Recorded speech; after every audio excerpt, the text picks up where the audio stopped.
മാമ്പഴപ്പുളിശ്ശേരി ഉണ്ടാക്കാനായിട്ട് മാമ്പഴം ഒരു വലിയ മാമ്പഴം എടുത്ത് കട്ട് ചെയ്തിട്ട് ചട്ടിയിൽ വെച്ചിട്ടുണ്ട്. അതിലേക്ക് 3-4 പച്ചമുളക് ഇട്ട് കൊടുക്കുക. കുറച്ച് കറിവേപ്പിലയും, ഒരു 1/4 ടീസ്പൂൺ മഞ്ഞൾപ്പൊടിയും, 1/2 ടീസ്പൂൺ മുളക് പൊടിയും, ആവശ്യത്തിനുള്ള ഉപ്പും, കുറച്ച് ശർക്കരയും കൂടി ഇട്ടിട്ട് നമുക്ക് ആവശ്യത്തിന് ഇതിൽ വെള്ളം ഒഴിച്ചിട്ട് എത്രയാണ് കൊഴുപ്പ് വേണ്ടത് വെച്ചാൽ അതിനനുസരിച്ച് വെള്ളം ഒഴിച്ചിട്ട് നമുക്ക് ഒരു 10 മിനിറ്റ് മൂടി വെച്ചിട്ടൊന്ന് വേവിക്കുക. അല്ലെന്നുണ്ടെങ്കിൽ കുക്കറിൽ വെച്ചിട്ട് ഒരു വിസിൽ വരുന്നവരെ വേവിച്ചെടുത്താലും മതി.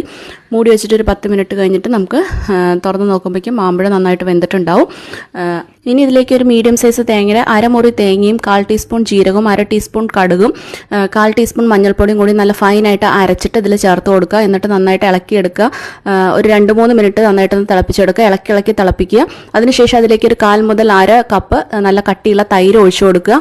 പുളിക്കനുസരിച്ച് നിങ്ങൾ തൈര് കൂട്ടുക കുറയ്ക്കുകയോ ചെയ്യുക. തൈര് ഒഴിച്ചു കഴിഞ്ഞാൽ പിന്നെ തിളപ്പിക്കരുത്. ഫ്ലെയിം ഓഫ് ചെയ്തിട്ട് മാത്രം തൈര് ഒഴിച്ചു കൊടുക്കുക. ഇനി ഇതിലേക്ക് കടുകും, മുളകും, കറിവേപ്പിലയും കൂടി വറുത്തിടുക.